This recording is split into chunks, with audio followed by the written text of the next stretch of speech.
Hello students, स्वागत है आप सभी का आपके अपने यूट्यूब चैनल तेजस स्टडी पॉइंट पर। दोस्तों, आज के इस वीडियो हम क्लास 9 की एनसीईआरटी के चैप्टर नंबर 6 को पढ़ेंगे, जिसका नाम है ऊतक। ऊतक से पहले दोस्तों हमने कोशिका का जो चैप्टर है उसको पहले पढ़ लिया है और उसका वीडियो जो है चैनल पे अपलोड कर लिया है। अगर उस वीडियो को आपने नहीं देखा है तो आप उस वीडियो को ज़रूर देख सकते हैं प्लेलिस्ट में जाके। और बिना देरी के शुरुआत करते हैं हमारे आज की वीडियो की, जिसका नाम है ऊतक यानी कि टिश्यू। सबसे पहले हम लोग ये देखेंगे कि ऊतक या टिश्यू होते क्या है। तो एनसीईआरटी में एक छोटी सी परिभाषा दे रखी है, जिसको आप थोड़ा सा माइंड में रखें कि शरीर के अंदर के एक निश्चित कार्य को निश्चित स्थान पर कोशिकाओं के एक विशिष्ट समूह द्वारा जो है संपन्न करवाया जाता है। कि शरीर के एक निश्चित कार्य को निश्चित स्थान पर ही किसी कोशिकाओं के समूह के द्वारा संपन्न करवाया जाता है, और उसी कोशिकाओं के समूह को क्या कहा जाता है? उन्हीं कोशिकाओं के समूह को ऊतक कहा जाता है। उसके बाद, क्या पौधे और जंतु एक ही तरह के ऊतकों से बने होते हैं? तो ये बात बिल्कुल गलत है कि सारे के सारे पौधे और जंतु जो है अलग अलग ऊतकों से बने होते हैं। और आज की वीडियो हम इन्हीं के बारे में बात करेंगे कि पादप ऊतक कौन कौन से होते हैं और जंतु ऊतक कौन कौन से होते हैं। ऊतकों की विभाजन क्षमता के आधार पर पौधों के ऊतकों को दो भागों में वर्गीकृत किया गया है। तो पौधों के ऊतकों के बारे में हम कौन कौन से जो है प्लांट टिश्यू पढ़ेंगे, तो मैं आपको बता देता हूँ दोस्तों। पहले प्लांट टिश्यू के अंदर जो है विभाजन क्षमता के आधार पर पादपों के जो ऊतकों को दो भागों में बांटा गया है। दो भाग कौन कौन से? एक है विभज्योतक, जिनको मेरिस्टेमेटिक टिश्यू कहते हैं, और एक कौन से? एक स्थायी ऊतक है, जिनको परमानेंट टिश्यू कहते हैं दोस्तों। और विभज्योतक के अंदर वे ऊतक जिनकी कोशिकाएं विभाजित होती है उनको हम लोग जो है विभज्योतक के अंदर पढ़ते हैं, और उनकी कोशिकाएं ऐसे ऊतक जिनकी कोशिकाएं विभाजित नहीं होती उनको हम लोग पढ़ते हैं स्थायी ऊतक के अंदर। शुरुआत करते हैं हम लोग विभज्योतक की। और तो विभज्योतक के अंदर हम लोग जो है तीन प्रकार की और जो है कोशिकाएं पढ़ते हैं, या फिर तीन प्रकार के विभज्योतक पढ़ते हैं। कौन कौन से? एक होता है एपिकल विभज्योतक, एक लैटरल विभज्योतक होता है, और एक इंटरकैलरी पढ़ते हैं। दोस्तों हिंदी में आप लोगों को बता दें, वृद्धि अथवा विभज्योतक तथा स्थायी ऊतक, ये तीन ऊतकों के बारे में पढ़ते हैं। दो ऊतकों के बारे में हम पढ़ते हैं, वृद्धि ऊतक या फिर और है स्थायी ऊतक। पादप ऊतक में सबसे पहले विभज्योतक के बारे में पढ़ते हैं, और विभज्योतक के बारे में यहाँ लिखा हुआ है कि विभज्योतक की उपस्थिति वाले क्षेत्रों पर आधार पर उन्हें शीर्षस्थ, कैम्बियम और अंतर्विष्ट भागों में वर्गीकृत किया गया है। यानी कि कहाँ पर विभाजन हो रहा है उनकी स्थिति के आधार पर इनको जो है तीन भागों में विभाजित किया गया है। एक तो है शीर्षस्थ, दूसरे हैं कैम्बियम यानी कि पार्श्वीय, और तीसरे हैं अंतर्विष्ट। इंग्लिश में इनको क्या बोलते हैं? शीर्षस्थ को एपिकल मेरिस्टेमेटिक टिश्यू बोलते हैं, कैम्बियम को जो है वो कैम्बियम और पार्श्व को जो है लेटरल मेरिस्टेमेटिक टिश्यू बोलते हैं, और अंतर्विष्ट को जो है इंटरकैलरी मेरिस्टेमेटिक टिश्यू कहा जाता है। बात करें इनकी उपस्थिति कहाँ होती है या फिर ये कहाँ पाए जाते हैं, तो पहले इनको जो है पॉइंट्स पढ़ देते हैं, फिर मैं बता देता हूँ। प्ररोह के शीर्षस्थ विभज्योतक जड़ों एवं तनों की वृद्धि वाले भाग में पाए जाते हैं, तथा इनकी जो है इनका काम है लंबाई में वृद्धि करना। यानी कि जड़ों और प्ररोह, जो पौधा होता है पौधे की जड़ों के जो है कॉर्नर पर, और पौधे की जो प्ररोह होती है उसके भी जो कॉर्नर पर, और तने की जो लंबाई होती है उसमें भी। तो तने की लंबाई वृद्धि करने के लिए, प्ररोह की वृद्धि करने के और जड़ों की लंबाई की वृद्धि करने के लिए वहाँ पर कौन से जो है विभज्योतक पाए जाते हैं? वहाँ पर शीर्षस्थ विभज्योतक पाए जाते हैं। तने की परिधि, तने का जो है पहला तना पतला होता है, उसके बाद तना जो है मोटा होता है। तो तने की परिधि में वृद्धि करने के लिए या फिर मूल की परिधि में वृद्धि करने के लिए कौन सा विभज्योतक काम में आता है? वो है कैम्बियम विभज्योतक या फिर लेटरल विभज्योतक। और अंतर्विष्ट विभज्योतक का काम क्या है? तो कुछ पौधों में पर्व संधियों के पास पाए जाते हैं। जैसे कोई पौधा है, उस पौधे से कोई शाखा निकल रही, तो इस पर्व संधियों के ऊपर जो है यहाँ पर कौन से पाए जाते हैं? इंटरकैलरी जो है मेरिस्टेमेटिक टिश्यू पाए जाते हैं, यानी कि अंतर्विष्ट विभज्योतक पाए जाते हैं। विभज्योतक की कोशिकाओं के बारे में ध्यान रखें, इनकी कोशिकाओं की क्या क्या प्रॉपर्टी होती है। तो इन कोशिकाओं के बाद जो है बहुत अधिक जो है कोशिका द्रव्य होता है, पतली कोशिका भित्ति होती है, स्पष्ट केंद्रक होता है, और इनके पास रसदानी नहीं होती। वापस सुन लें, कोशिका द्रव्य बहुत ज़्यादा होता है, पतली कोशिका भित्ति होती है, स्पष्ट केंद्रक होता है, और इनके पास कोई भी रसदानी नहीं होती। अब पढ़ते हैं स्थायी ऊतकों के बारे में। स्थायी ऊतक यानी कि परमानेंट टिश्यू, और परमानेंट टिश्यू को वापस दो और भागों में बांटा गया है। कौन कौन से? सिंपल परमानेंट टिश्यू होते हैं एक, और एक कॉम्प्लेक्स परमानेंट टिश्यू होते हैं। पहले हम लोग सिंपल परमानेंट टिश्यू पढ़ेंगे, और सिंपल परमानेंट टिश्यू के अंदर भी हम 3 प्रकार के और पढ़ेंगे, जिसका नाम है मृदुतक, दृढ़ोतक और स्थूल कोणोतक। और इनको इंग्लिश में बात की जाए तो पेरेनकाइमा, कोलेनकाइमा और स्क्लेरेनकाइमा के बारे में हम लोग पढ़ेंगे। देखते हैं, विशिष्ट कार्य करने के लिए स्थायी रूप से आकार लेने की प्रक्रिया को विभेदीकरण कहते हैं। और विभुजूतक की कोशिकाएं विशिष्टीकृत होकर विभिन्न प्रकार के स्थायी ऊतक का ही निर्माण करती है, विकास करती है। यानी कि जो स्थायी ऊतक है इनका निर्माण जो है कौन करता है? इनका निर्माण जो है विभुजूतक की कोशिकाएं ही करती हैं, जो विकसित होने के बाद जो उनमें विभाजन की क्षमता खत्म हो जाती है और स्थायी ऊतक का निर्माण करते हैं।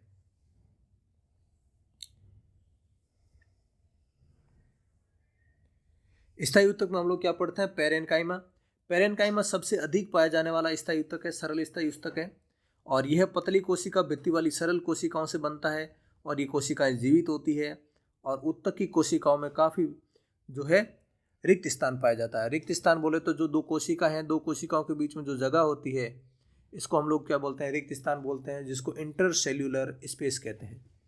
ICS यानी कि इंटरसेल्यूलर स्पेस या अंतर कोशिकीय स्थान बोलते हैं, जो कौन सी कोशिकाओं के अंदर सबसे ज़्यादा होता है? पेरेनकाइमा में। और पेरेनकाइमा की जो है कोशिकाएं सरल होती है, जीवित कोशिकाएं होती है और इनके अंदर जो है काफ़ी जो है कोशिकीय स्थान पाया जाता है। ये ऊतक प्राय भोजन के भंडारण का कार्य करते हैं। और पेरेनकाइमा में क्लोरोफिल पाया जाता है, जिसके कारण प्रकाश संश्लेषण की क्रिया होती है। और जलीय पौधों के अंदर पेरेनकाइमा जो है वो कोशिका के मध्य हवा की बड़ी बड़ी गुहाएं बना देता है, जिसके कारण ये जल में तैरता है। और इस प्रकार जो है पेरेनकाइमा को एरेनकाइमा कहते हैं। तो जलीय पौधों के अंदर बहुत बड़ी बड़ी गुहाएं बन जाती है, जिसके कारण जो उनकी वजन भी कम हो जाता है। और वजन कम हो जाने के कारण क्या है, वो पानी की सतह पर तैरते हैं। इन पेरेनकाइमा टिश्यू को जो हम लोग जो है जलीय पौधों के अंदर पेरेनकाइमा को हम एरेनकाइमा कहते हैं। तो सुने दोस्तों, एक बार मैं वापस पेरेनकाइमा के बारे में बता देता हूँ कि पेरेनकाइमा जो है सबसे पहले ये कहाँ पाया जाता है? तो ये सारे के सारे जो पौधे के जितने भी कोमल अंग है वहाँ पाए जाते हैं, जैसे फल हो गया, फूल, पत्तियाँ, जड़, पतले तने हैं, इन सभी में जो है पेरेनकाइमा टिश्यू पाया जाता है। और पौधे के भाग के अंदर या फिर प्लांट बॉडी के अंदर सबसे ज़्यादा मात्रा में पाया जाने वाला सरल स्थायी ऊतक कौन सा है? पेरेनकाइमा है। पेरेनकाइमा की कोशिकाएं जो है वो कैसी होती है? वो जीवित कोशिकाएं होती है। और इनके अंदर ICS जो है यानी इंटरसेल्यूलर स्पेस जो है वो भी क्या होता है? ज़्यादा होता है। और इनका मुख्य कार्य क्या होता है? और इनका काम होता है भोजन का संग्रहण करना। तो ये दोस्तों पेरेनकाइमा के बारे में आप लोग ध्यान रखेंगे। पेरेनकाइमा के बाद आपने देखा होगा कभी दोस्तों कि पौधों के अंदर जो है पत्तियाँ या फिर पौधों की पर वगैरह हो गई, या फिर कुछ तने के बाद जो शाखाएं होती है, शाखाओं के आगे जो पतले पतले डंठल होते हैं वो बहुत मुलायम होते हैं, लेकिन शाखाएं भी जो है लचीली होती है। आपने देखा होगा पौधे की शाखाएं भी जो है इतनी कठोर नहीं होती, उनको भी मोड़ा जा सकता है, वो भी लचीली होती है। तो एक और लचीलेपन के लिए जो है कौन सा उदाहरण होता है? तो लचीलेपन का एक गुण अन्य स्थायी ऊतक करता है, वो कौन? उसका नाम है कोलेनकाइमा। और कोलेनकाइमा जो है वो क्या काम करता है? ये पौधों के अंदर जो है एक तो स्थायित्व प्रदान करता है, उनको यांत्रिक सहारा भी प्रदान करता है, और पौधे को जो है वो लचीलापन भी प्रदान करता है। यह पौधे के विभिन्न भागों यानी कि पत्ती और तना के अंदर पाए जाते हैं, बिना टूटे हुए लचीलापन लाता है, यानी कि टूटता नहीं है पौधा। कोई भी अगर मुड़ता है ना तो वो जो है इसी ऊतक के कारण मुड़ता है। और पौधों को जो है यांत्रिक सहायता भी प्रदान करता है। और इस ऊतक की एपिडर्मिस के नीचे पर्णवृत्त में भी पा सकते हैं। एपिडर्मिस जो होती है यानी कि जो सबसे बाहरी परत होती है ना, इसको हम लोग एपिडर्मिस बोलते हैं। आगे हम लोग पढ़ेंगे एपिडर्मिस किस प्रकार की होती है। सबसे पौधे की सबसे बाहरी परत को जो है हम लोग क्या कहते हैं? एपिडर्मिस। इसको हम लोग एपिडर्मिस के अंदर देख सकते हैं, और हम लोग तने और पत्तियों में भी पा सकते हैं इसको। और इस ऊतक की कोशिकाएं कैसी होती है? जीवित होती है, लंबी होती है और अनियमित ढंग से मोटी होती है। मोस्ट इंपोर्टेंट पॉइंट है दोस्तों ये कोलेनकाइमा के लिए। यानी कि किस ऊतक की जो है कोशिकाएं अनियमित ढंग से कोनों पर मोटी होती है? तो वो होती है कोलेनकाइमा की या फिर दृढ़ूतक की। सॉरी दोस्तों, कोलेनकाइमा को जो है वो स्थूल कोण ऊतक कहते हैं। तो वापस दोस्तों इसके बारे में आपको सारी बताता हूँ। कोलेनकाइमा में क्या होता है दोस्तों? इसकी कोशिकाएं भी जीवित होती है, लंबी होती है और अनियमित ढंग से क्या होती है? मोटी होती है कोनों पर। और उसके बाद में ध्यान रखें दोस्तों, ये पौधे के लिए जो है वो लचीलापन भी लाने का कार्य करता है और उसको दृढ़ भी बनाता है पौधे को। ताकि उसको जो है यांत्रिक सहारा प्रदान हो सके। तो ये दोस्तों हमने पॉइंट पढ़े जो है कोलेनकाइमा के बारे में, यानी कि स्थूल कण ऊतक के बारे में। अब दोस्तों आपको थोड़ी इमेज दिखा देता हूँ ताकि आपको पता रहेगा कि किस प्रकार से स्थूल कण ऊतक होता है। ये सिंपल जो होता है जिनके अंदर जो देखो आप लोग, ये जो बीच में जो कोशिकाओं के बीच में जो ये स्पेस है इसको हम लोग कहते हैं अंतरकोशिकीय स्थान या इंटरसेल्यूलर स्पेस। ये सबसे ज़्यादा किसमें होता है? पैरेनकाइमा में होता है। इनके अंदर बिल्कुल भी आपको स्पेस नहीं दिखेगा। देखो तो कोलेनकाइमा के अंदर जो है स्पेस जो है होता नहीं है, या होता है तो बहुत कम होता है। और दूसरा है कि अनियमित ढंग से कोनों पर मोटी थी। कोनों के ऊपर देखो ये इतनी मोटी है, फिर देखो पतली है, फिर कोनों के ऊपर वापस जाके मोटी होती है। अनियमित ढंग से कोनों पर किस सरल ऊतक की जो है वो कोशिकाएं मोटी होती है? तो वो है कोलेनकाइमा या फिर स्थूल कण ऊतक की। अगला जो हमारा टिश्यू है सरल स्थायी ऊतक है वो कौन सा है? स्क्लेरेनकाइमा। एक अन्य प्रकार का ऊतक स्क्लेरेनकाइमा होता है। इस ऊतक के कठोर एवं मजबूत बनाता है। ये जो है किसी भी पौधे के पार्ट को जो है कठोर और मजबूत बनाने का काम करता है। जैसे आपने नारियल के रेशेयुक्त छिलके को देखा होगा, वो कितने मजबूत होते हैं, ये स्क्लेरेनकाइमा का बना होता है। आपने मूंगफली देखी होगी, मूंगफली के ऊपर का, या फिर बादाम खाए होंगे, बादाम के ऊपर की जो कोटिंग होती है या कवरिंग होती है, कवर होता है। अखरोट के ऊपर का जो हार्ड कवर होता है, ये सारे की सारी जो हार्ड कवरिंग होती है वो किसकी बनी होती है? स्क्लेरेनकाइमा की बनी होती है। तो आपने देखा हो ये कोशिकाएं जो है आगे वृद्धि नहीं करती, वृद्धि तो कोई भी नहीं करती, लेकिन ये कोशिकाएं कैसी होती है? मृत कोशिकाएं होती है। तो किस स्थायी ऊतक की या किस सरल स्थायी ऊतक की कोशिकाएं जो है वो मृत कोशिकाएं होती है? तो इसके बारे में आप लोग ध्यान रखेंगे, किसकी होती है? वो स्क्लेरेनकाइमा की होती है। इस ऊतक की कोशिकाएं मृत होती है, लंबी और पतली होती है, और इसके अंदर जो है क्योंकि इस ऊतक की भित्ति जो है लिग्निन के कारण मोटी होती है, तो इनके अंदर जो आईसीएस बिल्कुल भी नहीं होता, यानी कि इंटरसेल्यूलर स्पेस किसी में भी नहीं होता।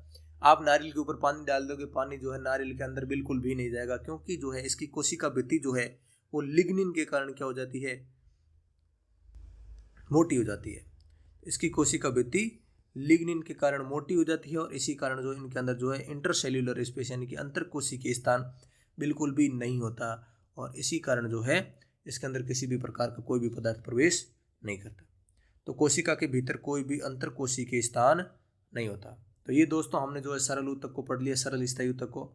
और सरल ऊतक स्थायी ऊतक को पाया कहाँ जाता है? स्क्लेरेनकाइमा जो है वो तने के अंदर पाया जाता है। जो तना आपको पता है पौधों के अंदर बहुत ही मजबूत होता है। सहवन बंडल के समीप पाया जाता है, पत्तों की शिराओं में पाया जाता है, बीजों और फलों के जो कठोर छिलके होते हैं उनमें उपस्थित होता है। तो तने के अंदर, सहवन बंडल के अंदर, पत्तियों की शिराओं में, और बीजों और फलों के जो कठोर छिलके होते हैं उनके अंदर कौन सा ऊतक पाया जाता है? स्क्लेरेनकाइमा पाया जाता है दोस्तों।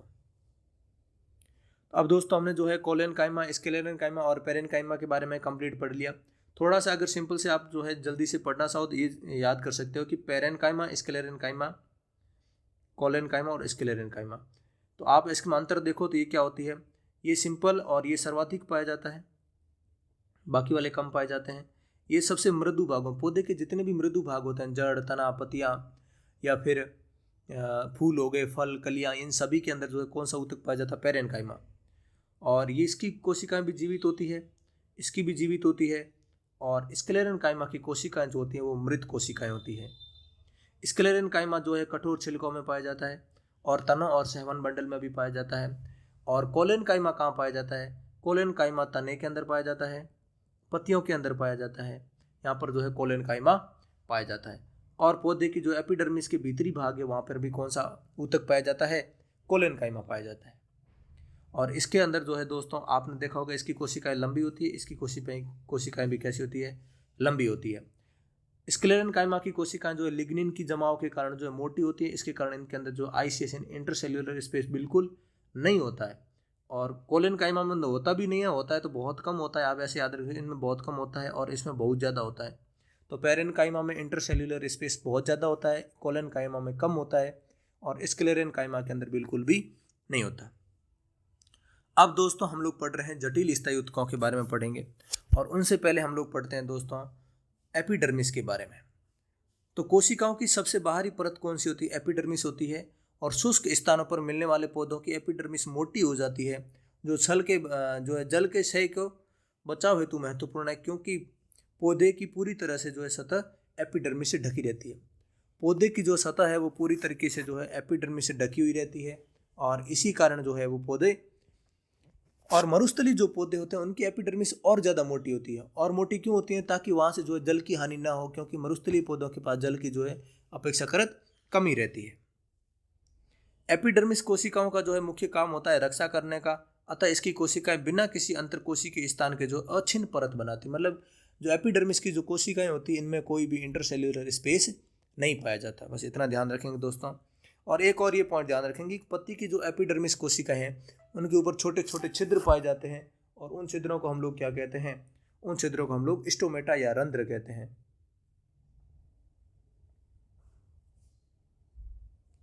आगे देखते हैं दोस्तों हम लोग, जड़ों की एपिडर्मल कोशिकाएं पानी को सोखने का कार्य करती है। तो जड़ों की जो एपिडर्मल कोशिकाएं हैं उनका काम क्या होता है? वो पानी को सोखती है। और मरुस्थलीय पौधों के बाहरी सतह वाले एपिडर्मिस में क्यूटिन का लेप होता है।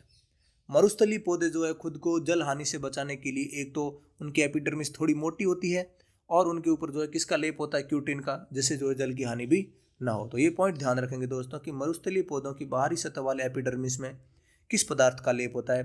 क्यूटिन पदार्थ का लेप होता है। तो इस प्रकार से होती है दोस्तों एपिडर्मिस, सतह के ऊपर सतह जो है बहुत ही मोटी होती है। अब अगला हम लोग पढ़ते हैं जटिल स्थायी ऊतक। तो दोस्तों आपने देखा होगा, हमने ये पढ़ा है कि जब हम प्लांट टिश्यू पढ़ रहे हैं, प्लांट टिश्यू में दो प्रकार के टिश्यू पढ़े हैं, एक तो मेरिस्टेमेटिक टिश्यू पढ़े हैं, एक परमानेंट टिश्यू पढ़ रहे हैं। परमानेंट टिश्यू में हमने पढ़ा है सिंपल परमानेंट टिश्यू और एक होता है कॉम्प्लेक्स परमानेंट टिश्यू। तो मेरिस्टेमेटिक टिश्यू हमने पढ़ लिया और उसके बाद में सिंपल परमानेंट टिश्यू हमने पढ़ लिया, और अब हम लोग पढ़ रहे हैं दोस्तों कॉम्प्लेक्स परमानेंट टिश्यू यानी कि जटिल स्थायी ऊतक। जटिल स्थायी ऊतक दो प्रकार के होते हैं दोस्तों। कौन कौन से? एक तो होता है जाइलम और एक होता है दोस्तों फ्लोएम। नाम से ही दोस्तों इनके कार्य का पता चल रहा है कि जाइलम क्या करता है। जाइलम के सभी प्रकार की कोशिकाएं क्या करती है? सभी कोशिकाएं मिलके पानी को जो है वो भूजल से सोखती है और पौधे के दूसरे भागों तक पहुंचाने का काम करती है। तो किस ऊतक का काम जो है पानी को सोख कर दूसरे पौधों के दूसरे भागों तक पहुंचाने का होता है? जाइलम का। फ्लोएम क्या करता है? फ्लोएम से आप ऐसे एफ से फ्लोएम, एफ से फूड याद कर सकते हो। तो जो भी पत्तियां प्रकाश संश्लेषण के द्वारा जो फूड बनाती है उस फूड को पौधे के सभी भागों तक पहुंचाने का काम किसका होता है? फ्लोएम का होता है।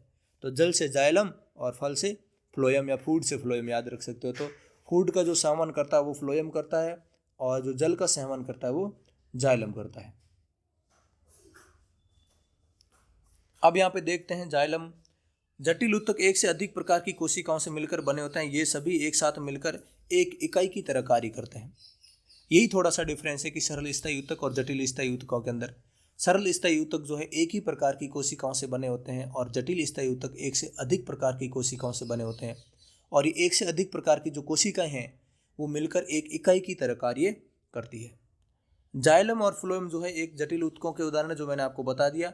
इन दोनों ऊतकों को संवहन ऊतक भी कहते हैं और ये मिलकर संवहन बंडल का निर्माण करते हैं। और जाइलम के बारे में दोस्तों आप पढ़ते हैं।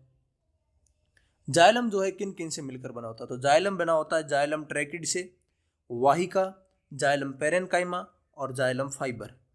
इनसे मिलकर जो है जाइलम बना होता है। तो वापस देख लें दोस्तों, जाइलम जो है वाहिनियाँ, वाहिकाएं, जाइलम पेरेनकाइमा और जाइलम फाइबर से मिलकर बना होता है। वाहिनियाँ क्या काम करती है? तो वाहिनियाँ जो है ये नलिकाकार होती है और ये नलिकाकार वाहिनियाँ क्या करती है? ये जल को जो है पौधे के अन्य भागों तक पहुंचाने का काम करती है। और जो ये पेरेनकाइमा ये क्या करता है? ये भोजन का संग्रहण करने का काम करता है। और जाइलम फाइबर जो है वो क्या करता है? यांत्रिक सहारा प्रदान करने का कार्य करता है। यहाँ लिखे हुए हैं दोस्तों, हम सारे पढ़ लेते हैं।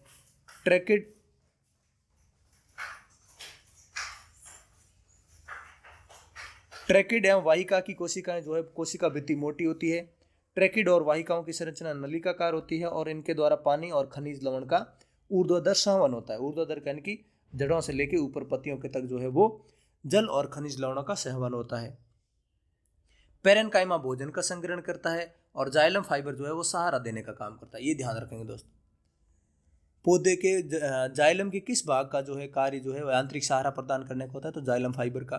पेरेनकाइमा भोजन संग्रह करता है और वाहिनियाँ और वाहिकाएं जल और खनिज लवणों को ऊर्ध्वाधर गति को आगे बढ़ाते हैं या फिर ऊर्ध्वाधर गति को करते हैं, यानी कि पौधे और जल और खनिज लवणों को पौधे के अन्य भागों तक पहुंचाने का काम करते हैं। फ्लोएम जो है, ये जाइलम जो है वो 4 प्रकार की कोशिकाओं से बना होता है, फ्लोएम 5 प्रकार की कोशिकाओं से बना होता है। और ये 5 प्रकार की कोशिकाएं होती है चालनी कोशिकाएं, चालनी नलिकाएं, साथी कोशिकाएं, पेरेनकाइमा और फ्लोएम रेसे। तो चालनी नलिका, चालनी कोशिकाएं, साथी कोशिकाएं, फ्लोएम पेरेनकाइमा और फ्लोएम फाइबर। अब इसमें आपको दोस्तों एक ही पॉइंट ध्यान रखना है, इनके अलग अलग फंक्शन नहीं याद रखेंगे, हम एक ही पॉइंट ध्यान रखेंगे कि फ्लोएम पत्तियों से भोजन के पौधे के विभिन्न भागों तक पहुंचाता है। तो मैंने आपको बता दिया। फ्लोएम रेशों को छोड़कर फ्लोएम की सभी कोशिकाएं जो है वो जीवित कोशिकाएं होती है। फ्लोएम फाइबर की कोशिकाओं को छोड़ के बाकी सारी कोशिकाएं कैसी होती है? जीवित कोशिकाएं होती है। और फ्लोएम का कार्य आपको बता दिया कि जो पत्तियों द्वारा जो भोजन निर्मित होता है उस भोजन को पौधे के अन्य भागों तक पहुंचाने का कार्य कौन करता है? फ्लोएम करता है। अब दोस्तों यहाँ पर हमने जो है प्लांट टिश्यू के बारे में कंप्लीट पढ़ लिया। वापस देखें तो प्लांट टिश्यू में हमने पढ़े 2 प्रकार के टिश्यू, मेरिस्टेमेटिक टिश्यू यानी कि विभुजूतक और स्थायूतक। विभुजूतक के अंदर हमने कौन कौन से पढ़े थे? विभुजूतक के अंदर एपिकल जो है वो शीर्षस्थ एपिकल पढ़ा था, लेटरल पढ़ा था और इंटरकैलरी पढ़ा था। और उसके बाद स्थायूतकों के अंदर हमने सरल स्थायूतक पढ़े, जिनके अंदर हमने मृदुतक यानी कि पेरेनकाइमा के बारे में पढ़ा, स्थूल कोण ऊतक यानी कि हमने कोलेनकाइमा के बारे में पढ़ा, और दृढ़ोतक यानी कि हमने स्क्लेरेनकाइमा के बारे में पढ़ा और उनको अच्छे से समझने का प्रयास किया। उसके बाद हमने जो है जटिल स्थायूतक यानी कि कॉम्प्लेक्स परमानेंट टिश्यू के बारे में पढ़ा, जिनके अंदर हमने जाइलम और फ्लोएम के बारे में पढ़ा। जाइलम जो है वाहिनियाँ, वाहिकाएं, पेरेनकाइमा और फाइबर से मिलकर बना होता है, और फ्लोएम के अंदर चालनी कोशिकाएं होती है, चालनी नलिका होती है, साथी कोशिकाएं होती है, और जो फ्लोएम फाइबर होता है और फ्लोएम पेरेनकाइमा होता है। फ्लोएम फाइबर को हटा दें तो बाकी सारी जितनी भी चारों कोशिकाएं फ्लोएम की वो सारी जीवित कोशिकाएं होती है। फ्लोएम फाइबर की कोशिकाएं जो है वो मृत कोशिकाएं होती है। जाइलम के अंदर देखें तो जाइलम पेरेनकाइमा का जो है कार्य भोजन संग्रहण होता है, और जाइलम फाइबर का काम यांत्रिक सहारा प्रदान करना होता है, और जाइलम वाहिनियाँ और वाहिकाओं का कार्य क्या होता है? वो जल और खनिज लवणों की ऊर्ध्वाधर गति को करवाना होता है। अब अगला हमारा टॉपिक है जंतु ऊतक के बारे में पढ़ेंगे। तो जंतुओं के भी अलग अलग कार्यों को कराने के लिए कोशिकाओं के समूह को हम क्या कहेंगे? ऊतक कहेंगे, या उन ऊतकों को जो जंतु के अंदर जो सारे कार्य करवा रहे हैं उनको हम लोग जंतु ऊतक कहेंगे, और जो प्लांट के अंदर सारे कार्य करवा रहे हैं जो कोशिकाओं का समूह उनको हम लोग क्या कहेंगे? प्लांट टिश्यू कहेंगे। जंतु कोशिकाओं के अंदर हम कौन कौन से ऊतक पढ़ेंगे? तो जंतु कोशिकाओं के अंदर हम लोग पढ़ेंगे एपिथीलियम ऊतक पढ़ेंगे, संयोजी ऊतक पढ़ेंगे, पेशी ऊतक पढ़ेंगे, तंत्रिका ऊतक पढ़ेंगे। इन सभी के बारे में हम लोग पढ़ेंगे। सबसे पहले देखते हैं एपिथीलियम ऊतक के बारे में। जंतु कोशिका के शरीर को ढकने और बाह्य रक्षा प्रदान करने के लिए कौन सा ऊतक जिम्मेदार है? एपिथीलियम ऊतक। यानी कि अपने शरीर की बाह्यतम रक्षा के लिए, बाह्यतम रक्षा कौन प्रदान करता है, शरीर की सुरक्षा कौन करता है? एपिथीलियम ऊतक करता है। ये विभिन्न प्रकार के शारीरिक तंत्रों को एक दूसरे से अलग करने के लिए अवरोध का निर्माण भी करता है। यानी कि आपके श्वसन तंत्र को तंत्रिका तंत्र से अलग करने का काम कौन करता है? अलग अलग शारीरिक तंत्र को जो अलग करता है, अवरोध की तरह कार्य करता है, वो कौन करता है? ये एपिथीलियम ऊतक करता है। कहाँ पाया जाता है? लगभग वो पूरे शरीर में पाया जाता है। फिर भी यहाँ पे आप देख सकते हो त्वचा के अंदर पाया जाता है, मुख के अंदर पाया जाता है, आहार नली के अंदर, रक्तवाहिनी नली के अस्तर के अंदर, रक्तवाहिनी नली के अस्तर के अंदर, फेफड़ों की कुपिका के अंदर, वृक्कीय नली के अंदर, वृक्कीय नली यानी कि जो किडनी की ट्यूबुल्स होती है उनके अंदर, और एपिथीलियम ऊतक से बने होते हैं। मतलब शरीर के लगभग सारे अंग जो है एपिथीलियम ऊतक के बने होते हैं। एपिथीलियम ऊतक की कोशिकाएं जो एक दूसरे से सटी होती हैं। और उसके बाद देखते हैं दोस्तों, एपिथीलियम ऊतक के अंदर जो है अलग अलग जो है कोशिकाओं के निर्माण या कोशिकाओं की संरचना के आधार पर हम लोग जो है एपिथीलियम ऊतक को भी कई भागों में पढ़ते हैं। जैसे सरल सेल की एपिथीलियम ऊतक पढ़ते हैं, घनाकार एपिथीलियम ऊतक पढ़ते हैं, स्तंभाकार जो है एपिथीलियम ऊतक के बारे में पढ़ते हैं। इस तरह से सलिक की जो है एपिथीलियम ऊतक के बारे में पढ़ते हैं।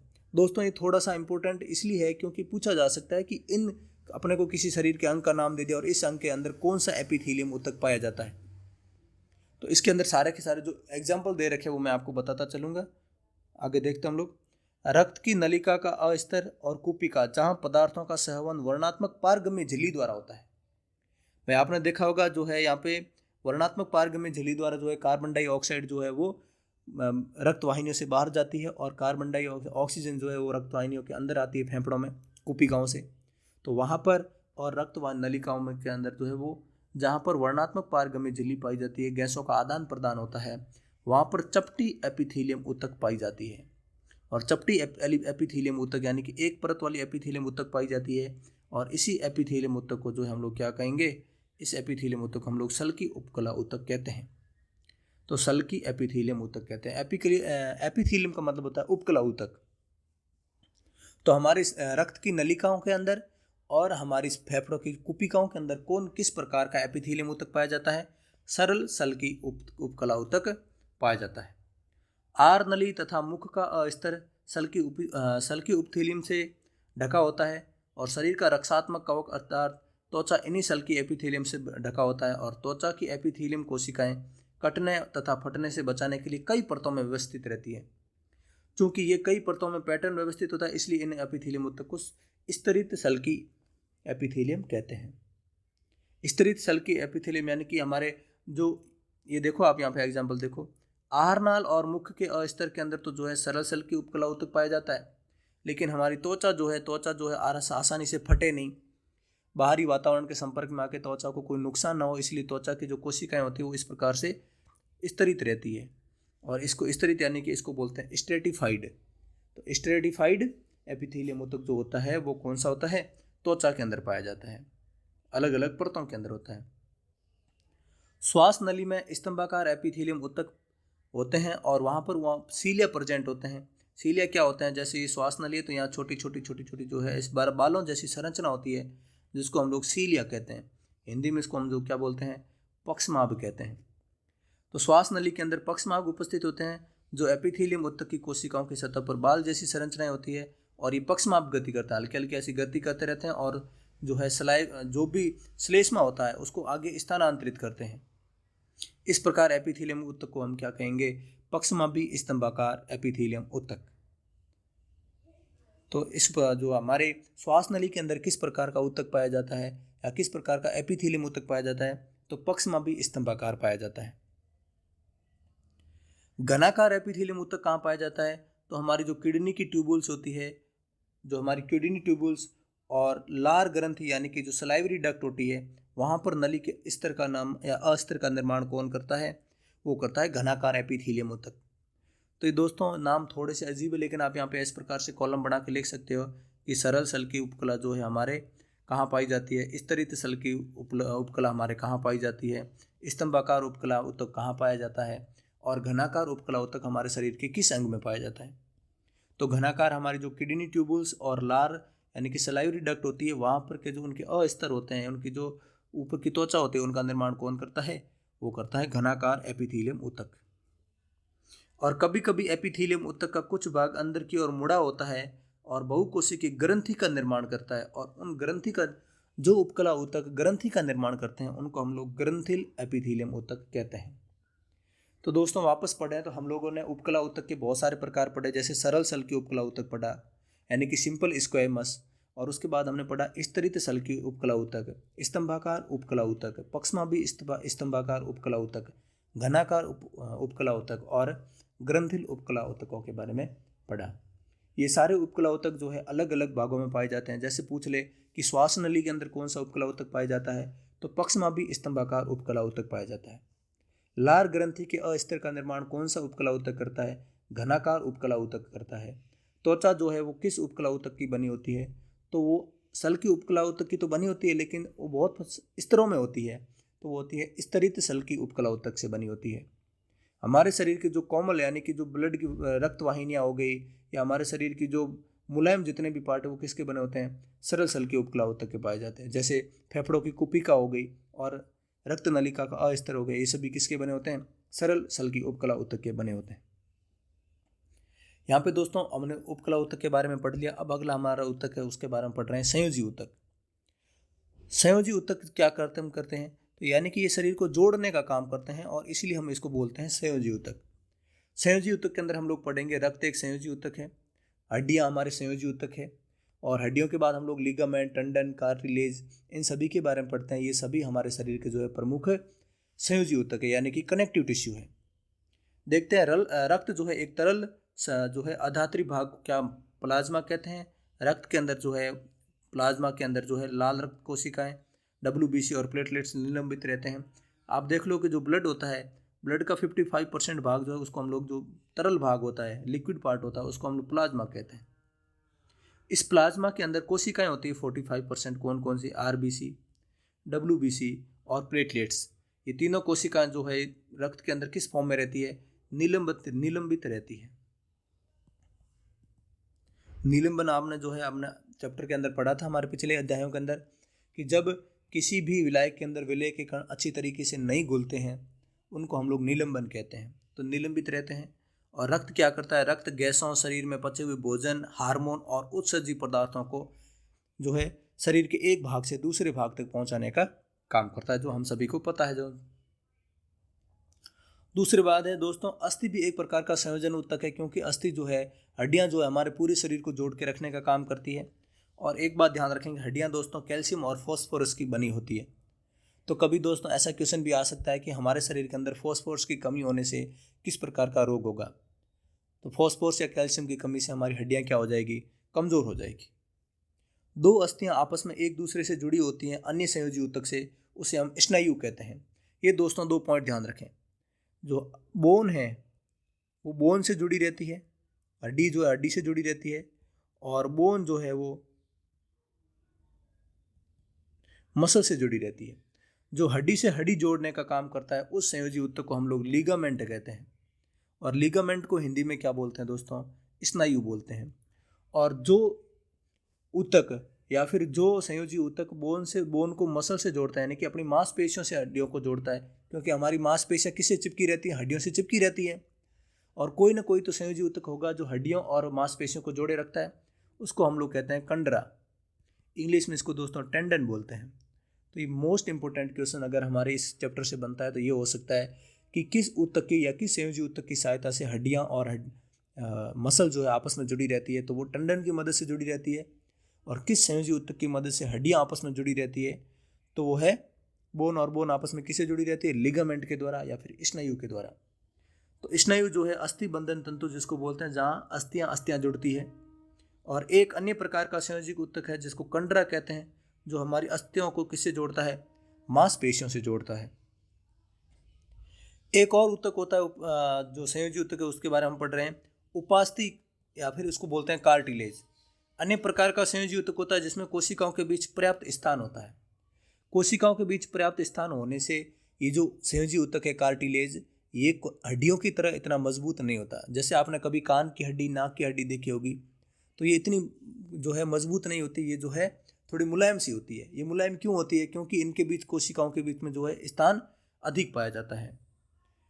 ये अस्थियों के जोड़ों को जो है चिकना बनाने का काम करते हैं। और उपास्थि कहाँ पाई जाती है? नाक के अंदर, कान के अंदर, कंठ के अंदर, श्वास नली के अंदर आदि जगह जो है उपास्थि उपस्थित होती है। जो श्वास नली की जो हम ट्रैकिया पढ़ते हैं वो आपने पता होगा कि वो छल्लों से बनी होती है उपास्थि के, क्योंकि ताकि जो है उपास्थि जो है वो जब हम सांस बाहर लेते हैं, अंदर लेते हैं, तो जो है उपास्थि सिकुड़े ना, श्वास नली जो सिकुड़े ना, इसलिए जो हमारी जो श्वास नली वो किसकी बनी होती है? वो उपास्थि की बनी होती है। हमारे कानों की जो कोशिकाएं होती है वो उपास्थि कोशिकाएं होती है। हमारा नाक भी जो है उपास्थि का बना होता है। और हमारी जो हड्डियों के जो जोड़े हैं, जो हड्डियां आपस में जुड़ती है, तो हड्डियों के जोड़ों को चिकना बनाने का काम कौन करता है? ताकि हम जो है आराम से चल सके। इन चिकना बनाने का काम जो है वो भी कौन करता है? कार्टिलेज या उपास्थि करती है। एक और संयोजी ऊतक होता है जिसको हम लोग कहते हैं एरियोलर संयोजी ऊतक। त्वचा और मांसपेशियों के बीच रक्त के चारों ओर तथा नसों के चारों ओर अस्थि मज्जा में पाया जाता है। ये अंगों के भीतर की खाली जगह को भरता है और अतिरिक्त अंगों के सहारा प्रदान करता है और ऊतकों की मरम्मत करने में भी सहायता करता है। यानी कि त्वचा और मांसपेशियों के बीच, भाई त्वचा और हड्डियों के बीच तो हमारा कंडरा यानी टेंडन होता है। तो त्वचा जो है वो मांसपेशियों से जुड़ी रहती है। तो त्वचा और मांसपेशियों के बीच एरियोलर कनेक्टिव टिश्यू पाया जाता है। जो रक्त की नलिकाएं होती है इसके चारों तरफ भी जो है वो एरियोलर कनेक्टिव टिश्यू पाया जाता है। हमारे ब्लड की जितनी भी नसें हैं और हमारे शरीर के अंदर हड्डियों के अंदर जो बोन मेरो होता है, अस्थि मज्जा, उसके अंदर भी कौन सा टिश्यू पाया जाता है? वो अस्थि मज्जा जो हड्डियों से जुड़ा रहता है। और उसके अंदर भी कौन सा टिश्यू पाया जाता है? वो पाया जाता है एरियोलर कनेक्टिव टिश्यू। ये क्या करता है? जहाँ पर भी खाली जगह दिखी उसको भरने का कार्य करता है। तो ये अंगों के भीतर की खाली जगह को भरता है। अस्थि मज्जा में पाया जाता है, नसों के अंदर पाया जाता है, रक्त नलिका के चारों तरफ पाया जाता है और मांसपेशियों और त्वचा के बीच पाया जाता है। तो यहाँ पर दोस्तों कनेक्टिव टिश्यू आपको समझ में आया होगा। मैं एक बार आपको वापस बता देता हूँ। कनेक्टिव टिश्यू में हमने सबसे पहले पढ़ा रक्त के बारे में। रक्त का 55% भाग जो है प्लाज्मा होता है और उसके अंदर जो है आरबीसी, डब्ल्यूबीसी और प्लेटलेट्स जो है किस फॉर्म में रहते हैं, निलंबित रहते हैं। उसके बाद अस्थियों के बारे में पढ़ा। अस्थियां भी एक प्रकार का कनेक्टिव टिश्यू है जो कैल्शियम और फॉस्फोरस की बनी होती है। उसके बाद हमने लिगामेंट यानी कि स्नायु के बारे में पढ़ा जो हड्डियों और हड्डियों को जोड़ने का काम करता है। हमने टेंडन या कंडरा के बारे में पढ़ा जो हड्डियों को मसल से जोड़ने का काम करता है। और हमने कार्टिलेज के बारे में पढ़ा जो हड्डियों से ज़्यादा, हड्डियों जितनी मजबूत नहीं होती उनसे कमज़ोर, थोड़ी कम मजबूत होती है, क्योंकि इनके बीच में जो कोशिकीय स्थान है वो ज़्यादा पाया जाता है। और ये क्या काम करती है, जो हमारे हड्डियों के जोड़े हैं इनको चिकना बनाने का काम करती है। और हमारे नाक, कान, कंठ, श्वास नली आदि जगह पे कौन सी जो ऊतक पाया जाता है, वो कार्टिलेज पाया जाता है। और उसके बाद हमने एरियुलर कनेक्टिव टिश्यू पढ़ा जो हमारी त्वचा और मांसपेशियों को जोड़ने का काम करता है, नसों के अंदर पाया जाता है। अस्थि के जो मज्जा है, अस्थि मज्जा बोन मैरो है, वहाँ पाया जाता है और रक्त नलिका के चारों तरफ पाया जाता है। अब दोस्तों अगला हमारा टिश्यू कौन सा है? अगला हमारा ऊतक है पेशी ऊतक। जो पेशी कोशिकाओं से बनता है उनको हम लोग क्या बोलते हैं? उसको हम लोग जो है पेशी ऊतक कहते हैं। पहले आपको ये बता देता हूँ, उसके बाद समझा दूंगा दोस्तों। पेशी ऊतक लंबी कोशिकाओं से बना होता है जिसे पेशी रेशा या मसल फाइबर कहा जाता है। ये हमारे शरीर की गति के लिए उत्तरदायी है। तो कुछ हमारे शरीर को यांत्रिक सहारा प्रदान करते हैं और जो पेशी ऊतक है हमारे शरीर को गति प्रदान करता है। कुछ पेशियों की गति जो हम इच्छानुसार कर सकते हैं, जैसे हाथ को, पैर को हिलाना। विद्यमान पेशियों को हम अपनी इच्छानुसार जो है गति करवा सकते हैं और उनकी गति को रोक सकते हैं। इस तरह की पेशियों को ऐच्छिक पेशी कहा जाता है और इन पेशियों को कंकाल पेशी भी कहा जाता है, क्योंकि ये अधिकतर हड्डियों से जुड़ी होती है तथा शारीरिक गति में सहायक होती है।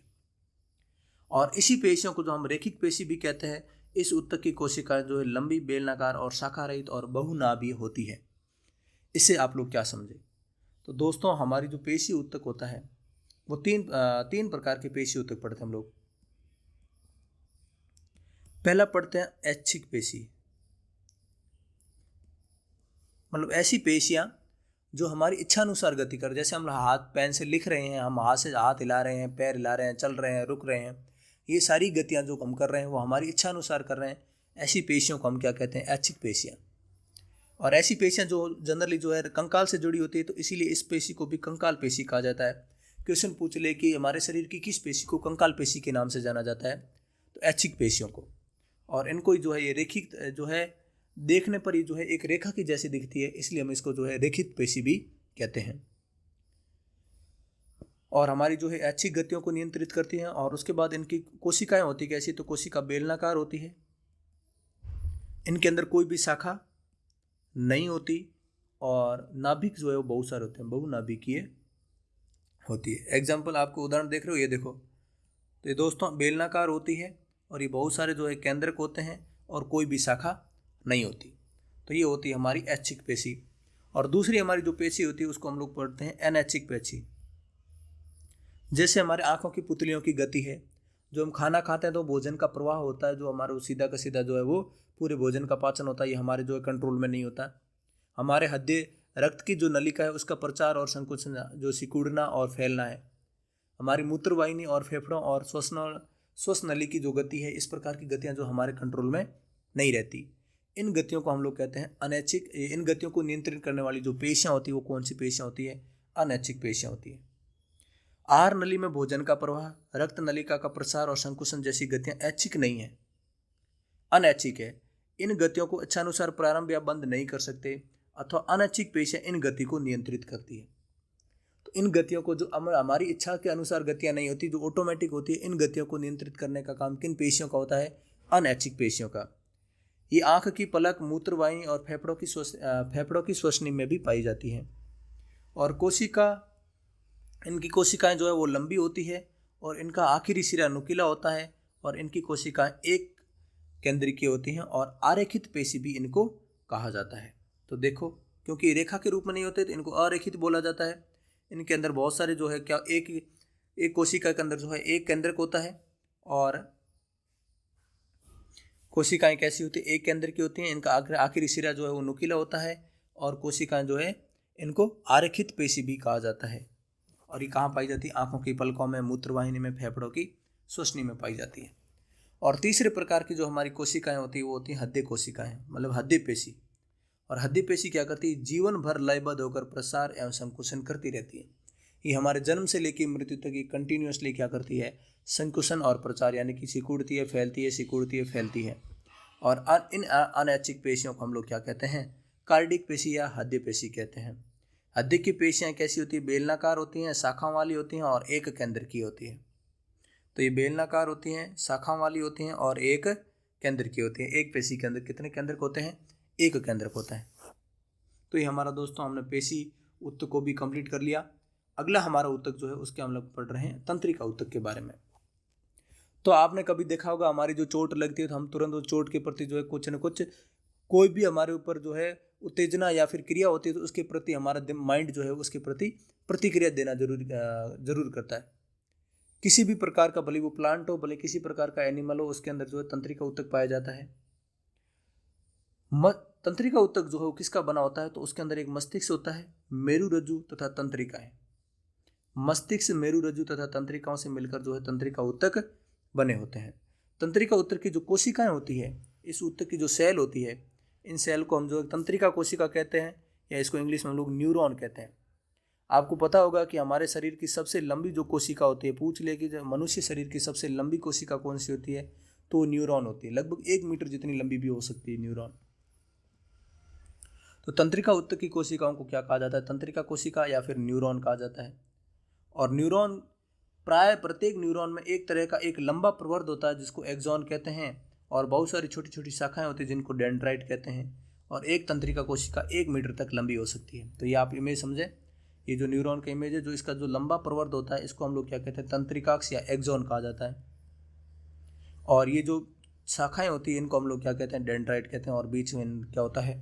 केंद्रक होता है। तो यहाँ से किसी प्रकार की इंफॉर्मेशन को लेते हैं और न्यूरॉन जो है वो दिमाग को किसी पर इन इंफॉर्मेशन को भेजने का कार्य करते हैं। तंत्रिका रेशे से गुजरने वाली संवेदना को तंत्रिका स्पंदन कहते हैं। जो संवेदना हमारे तंत्रिका तंत्र को मिलती है उसको हम लोग क्या कहते हैं? तंत्रिका स्पंदन कहते हैं। और तंत्रिका का स्पंदन हमें इच्छानुसार अपनी पेशियों की गति करने में सहायता करता है। ये तंत्रिकाओं के स्पंदन से ही हम जो है हमारी कोई भी इच्छानुसार गति कर सकते हैं। यहाँ पर दोस्तों हमने सभी प्रकार के ऊतकों के बारे में पढ़ लिया। हमने प्लांट टिश्यू के बारे में पढ़ा। प्लांट टिश्यू के अंदर हमने जो है उनके विभुज ऊतक और स्थायी ऊतकों के बारे में पढ़ा। उसके बाद हमने एनिमल टिश्यू के सभी पढ़े, एपिथीलियम ऊतक, संयोजी ऊतक, पेशी ऊतक और तंत्रिका ऊतक के बारे में बिल्कुल डिटेल से पढ़ा। और जितने भी जो इंपॉर्टेंट पॉइंट थे दोस्तों वो सारे के सारे मैंने हाईलाइट करके आपको बताने का प्रयास किया, ताकि आपके जो है किसी भी एग्जाम में अगर पढ़ने की जरूरत हो तो आधे घंटे के अंदर आपका पूरा का पूरा चैप्टर कंप्लीट हो जाता है। तो दोस्तों यहाँ पर हम हमारी वीडियो को कंप्लीट करेंगे। आई होप कि वीडियो आपको पसंद आया होगा। अगर आपको वीडियो अच्छा लगा है तो चैनल को सब्सक्राइब और वीडियो को लाइक ज़रूर करें। मिलते हैं दोस्तों अगले वीडियो में, तब तक के लिए जय हिंद, जय भारत दोस्तों।